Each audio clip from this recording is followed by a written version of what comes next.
I, 32 female, have an escalated situation with my mother-in-law, 58 female, and I need some perspective. My husband, 34 male, and I have been married for 10 years, and we live close to his mother, which means she's pretty involved in our lives.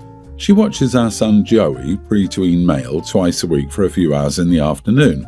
Joey has a dairy sensitivity that causes severe stomach issues, so I've explicitly asked my mother-in-law to avoid giving him any dairy products. No milk, cheese, ice cream, etc. Despite this, my mother-in-law has repeatedly given Joey dairy during these visits, each time he returns home with a stomachache. I've communicated this issue to my husband, but he brushes it off as me overreacting, even going as far as to text his mom behind my back to tell her I'm angry but not to worry about it. The last straw was yesterday when my mother-in-law gave Joey milk and ice cream. He came home in agony, threw up a few times and was up till after 2 a.m. I felt awful for him. I had to call out of work to keep an eye on him. I decided it was best to hire a babysitter for the days my mother-in-law usually watches him. My husband is against the idea and thinks it's no big deal and that all little kids get stomach aches, but I was adamant. I texted my mother-in-law about the change, explaining that it was for Joey's health and thanking her for her help so I could keep the peace. I've never heard someone so angry. She called me screeching about how I was stealing her grandson, poisoning Joey against her and had no right to keep her away. She even threatened to sue for grandparents' rights. Her reaction was so out of line that I hung up and blocked her number, and now her side of the family is bombarding me with messages. My husband isn't happy that his mom is upset and he thinks I could have just kept quiet since it's only a few hours a week. I'm at my wit's end here. Given the disregard for Joey's health, I feel like I had no other choice. But I don't want to cause World War III with my husband's family. Maybe I'm overreacting. I'm doubting myself. So, am I the idiot for stopping my mother-in-law from watching my son after she disregarded my son's dietary restrictions? Not the idiot. Your mother-in-law is hurting your son. A quick Google of what happens to a child with a dairy allergy when you repeatedly feed them dairy tells you it's not just a stomachache. It's seriously damaging his health, possibly irreversibly. Make an appointment with the pediatrician. Take your husband. Explain the frequency with which your mother-in-law feeds your son dairy and his current reactions. Let your husband hear from the doctor how his mother is purposely hurting his son and destroying his chance of growing up to be a healthy adult. This is important. This is a hill to die on before your son ends up hospitalized. OP, this is absolutely a battle worth fighting. Your husband must stand up for your child instead of prioritizing his mom's feelings over your child's well-being. Poisoning her grandson against her? What the heck? This piece of crap is intentionally hurting her son. Since he's allergic to dairy and she gives it to him, isn't that poisoning in some manner? As far as stealing her grandson? No. You're protecting your child like a parent should. No right to keep her away? Please refer to my first 2 sentences above. And I'm pretty sure if she sues for grandparents' rights, once you get in front of a judge and explain why you're taking the step you are, the judge will toss it. Yep, for grandparents' rights, they don't apply in this case. If mother-in-law's foolish enough to try, the judge would have some words for her that she wouldn't want to hear. OP should have made their husband stay up with the kid, clean up the mess and stay home from work. Maybe then he'd understand the issue a little more. I think we know that Mommy would have called OP and witched her out for making her precious boy miss work and take care of the kid that she made ill, and OP would be in the same position she is now. If I were you, OP, I'd be drawing a line in the sand about this issue and telling your husband that he can start protecting his son's health and well-being, or I'd be taking my son and leaving. You can compromise a lot in marriage, but your children's health and well-being can never be on that list. My fiancée, 26 female, and I, 29 male, are planning our wedding, and we set the date not too long ago. My mom reached out after learning the date and all panicked told me that my sister, 27 female, couldn't make it, and I should call her up and check different dates to find out when would work better. I told her that wasn't happening and our date was the date we'd chosen. If my stepsister couldn't make it, then the world wouldn't end. My mom was taken back by my response. She asked me how I could say that. She told me a sibling or any immediate family member missing a wedding is a big deal. For background info, my dad died when I was a pre-tween and my brother was pre-tween. When I was a pre-tween, our mom told us she had a boyfriend, and when I was a tween, she remarried. Her husband had my stepsister with his ex-wife and they shared custody. Our plans once Mom remarried revolved around my stepsister. Christmas every other year was celebrated at a different time because she was with her mom and not us.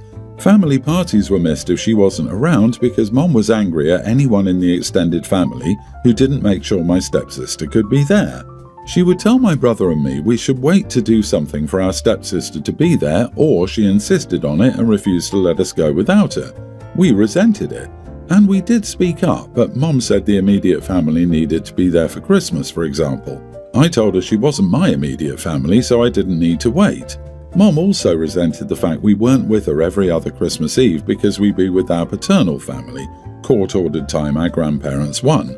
She never made everything stop for us, though. She'd just tell us we could choose to be with the family versus going with other people, meaning our family. Over time it got worse with her saying, "Why did you see X movie without stepsister? Why go to the arcade event weekend 1 and not wait for the weekend 2 so she can join?" It was insanity. It really did a lot of harm to our relationship with Mom. Neither of us wanted or needed our stepsister included to enjoy it. Neither of us wanted to be forced to plan stuff around her. We had no choice. That's not how things are anymore. My mom was shocked I was putting my foot down so firmly about it. She mentioned the immediate family and sibling thing. I told her I'd never once considered my stepsister my sibling or immediate family. I will no longer plan things around her because her attendance is not essential to me. My mom started freaking out on the phone and saying it would really hurt her stepdaughter and her husband's feelings to hear this, and how she wanted us all to be together for something as big as a wedding.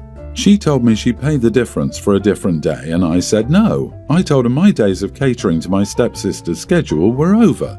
Mom went nuts on the phone. I ended the call and I'm dodging her calls and texts now because she's angry.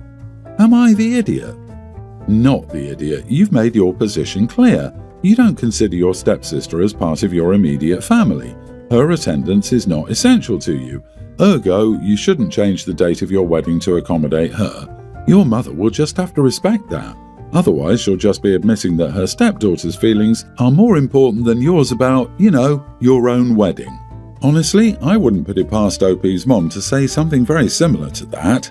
Tell her, "Mom, I'm not discussing this any further. If you can't accept this, then you don't have to attend the wedding either." Your mom is yet another person who's tried to force a blended family only to have it blow up in her face. Geez, what's so important that your stepsister can't reschedule? Work? College? And can't she get a Saturday off to attend a wedding? Oh, please stop. She doesn't want to attend either. No matter what date you choose, she will always be unavailable. Tell your mother you will understand if she doesn't want to attend your wedding because the important daughter will not be there. If that doesn't wake her up, nothing will. I, 50 female, have a son who recently turned nearly adult. We were going out to celebrate his birthday with a family dinner with our family and his aunt and uncle. The night before I asked him where he wanted to go and he decided on an Indian restaurant we usually go to. To see if he wanted to switch it up or try something different because it's a special occasion, I suggested another Indian restaurant we visited about 5 years ago and recently reopened. He declined, saying he didn't remember the restaurant and didn't know if the quality would still be the same 5 years later. I then suggested a new sushi restaurant that had caught my eye. He declined again because he didn't want to run the risk of having a bad restaurant for his birthday, so we stayed with the normal Indian restaurant. The next day, his aunt and uncle, my sister-in-law and brother-in-law, came over. They're very nice people and my son loves them a lot. I realised that they'd already been to my son's chosen Indian restaurant twice already. I didn't want to bore our guests, so I brought up a new Greek restaurant that has also caught my eye and asked my son to look at the menu. He looked through it rather quickly and declined. But then I remembered there was a new Italian restaurant that I wanted to do for my birthday, but felt like my son would really like it too. And when I asked him to look at that place's menu, he said okay. When we arrived at the Italian restaurant that night, we noticed that a more fast food pasta cafe had a location across the freeway.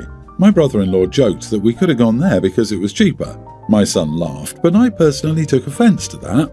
Dinner was served and the food was really good. However, the 2 cake slices for dessert came out rather small, as if they cut it in half and served it to us as if it were 2 slices. And sure enough, the bill included 2 desserts, not 1, so I felt like we'd been scammed. We passed the same fast food pasta cafe driving home. My husband joked about how my son chose a fishy restaurant that scammed us. My son says, "Hey, this wasn't my choice." But then my sister-in-law follows up with a "could have gone to the fast food pasta place and they wouldn't have scammed us for $20 joke. My son, now laughing, says, "Well, maybe talk to the person who chose the restaurant. He's being extremely disrespectful towards me." And all these jokes are offensive. It's well past 3 strikes and I shout that I'll keep my mouth shut next time. I'm not going to stand being attacked like this since my son is an adult who can make his own decisions. When we arrived home, my son tried to apologise. I didn't want to hear it. Later on, he tried to ask me how my dinner was. This was a fake attempt to make me feel better and apologise again. So I reminded him again that I didn't want to discuss the dinner, and that was it. I didn't want to be reminded of how I was attacked over a simple restaurant. Am I the idiot? You are the idiot. Your son picked a place he likes for his birthday dinner. It's pretty clear you were completely unwilling to accept that for some reason beyond my imagination. Why did you care so strongly about going anywhere but your son's favourite Indian place? Who cares if brother-in-law and sister-in-law have been there before? It's his birthday. You centred yourself in every part of this. Nowhere in here does it seem like you're thinking of what he wants or how he feels. You've got some reflecting to do. OP, are you 50 or 15? You're acting like such a child over a birthday celebration that you hijacked because you didn't want Indian food. You didn't want to go to his first choice, so you forced your choice onto your son because you didn't want to ask what your sister and brother-in-law wanted and thought you knew best for them too. Then you got angry that your choice was a poor one because you got overcharged. This wouldn't have happened if you'd left things alone and went with the original Indian place. I shout that next time I'll keep my mouth shut. Good idea. What an exhausting narcissistic mom. It's your son's birthday and his choice, not yours. My wife and I moved in to help my parents financially because they struggled with bills on their retirement income. My wife hated it. It was a downgrade from our lifestyle and a significant downgrade from what she was used to. We rented out our home, so we had income from that. My mom continued to be difficult, complaining about how my wife eats too extravagantly, even though my wife was buying the groceries. We started to go out of town for weekends because we needed a break. For some reason, my mom started taking up the only shower when she knew my wife had to leave for work on multiple occasions, causing my wife to be late for work. My dad doesn't do much because he has his own old-fashioned views on cooking and cleaning, and they both chose to hate on my wife for her working in a career. Finally, my wife got sick of fighting with them over a shower and rented a small studio near her work. I started staying there more often and I enjoyed the peace away from my parents. I told my parents I was done supporting them and the house after a crazy high electricity bill when my mom would forget to close windows during the day but blast the AC. I decided it was time for me to join my wife in the studio. My parents don't know how they can afford bills, food, insurance and taxes. I told them maybe they need to downsize or sell the home. They said they would if we let them have the home we're renting, and I explained that on top of the rent for the studio, that home still has a mortgage. Mom came after my wife, saying she needs to downgrade her lifestyle, but I told my parents I think they should try that because I will no longer be giving them any money, and they have to manage themselves. My dad asked what he was supposed to do, and I told him seasonal holiday hiring is coming up and they need to get part-time jobs if they can't make ends meet. My parents act like I'm evil for suggesting this, but it's really their only option to keep the lights on and food on the table. Everyone's the idiot here, except your wife. Your parents are bigger idiots, but you should have had your wife's back a lot sooner, as soon as your parents started making unwelcome comments.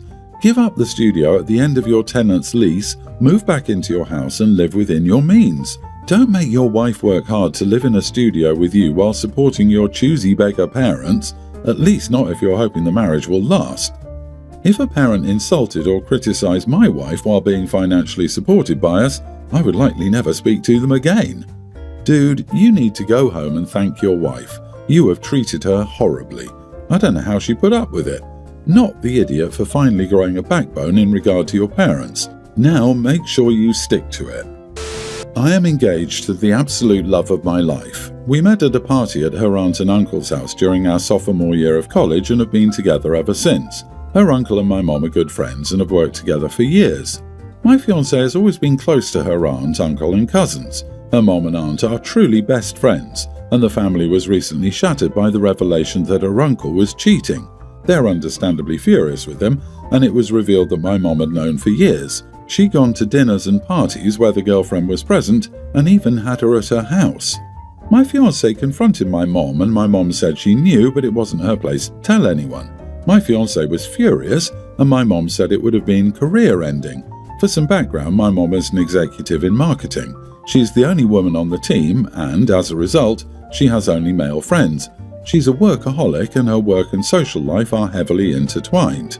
My mom said that she worked too hard to suddenly make the old boys club hate her, and that she didn't owe my fiancé's aunt anything. She hardly knew her, despite being very close to him. My fiancé was disgusted and told my mom she would never look at her the same. Now she wants me to uninvite her from the wedding so her aunt doesn't have to see her. I'm refusing because that's my mom. I do feel my mom comes before her aunt. She's also very close with her parents and they will be there, and my mom is basically the only family I have. Also, I feel my mom has a point. It would have hurt her career and she had the right not to get involved. We're at a standstill as she really doesn't want my mom at the wedding. Dude, your wife hates your mom. Your kids are going to suffer. You are going to suffer. A line has been drawn and you're just hopping along like nothing is wrong. Your world is about to get really rocky. Take this seriously or else you'll be divorced in the first year. Forget a divorce. There might not be a wedding if OP continues to choose this hill to die on. His fiancée is justifiably angry. What is your marriage going to look like? Will your mother be allowed at places your wife or her family are? What about when you have kids? Your future wife is going to demand you go low contact with your mom. Pretty sure she's not going to see your kids either. Your fiancé's disgust stems way too much beyond a wedding disinvite. Honestly, if your mom knew about the affair and ignored it, I'd say not the idiot. But since she actively helped with it, your fiancé has every right to be angry with her. This situation isn't going to resolve quickly, and this wedding probably shouldn't happen, or at least not anytime soon. My friend, what a crap situation you're in. Well, I wish you good luck. It's the least I can say.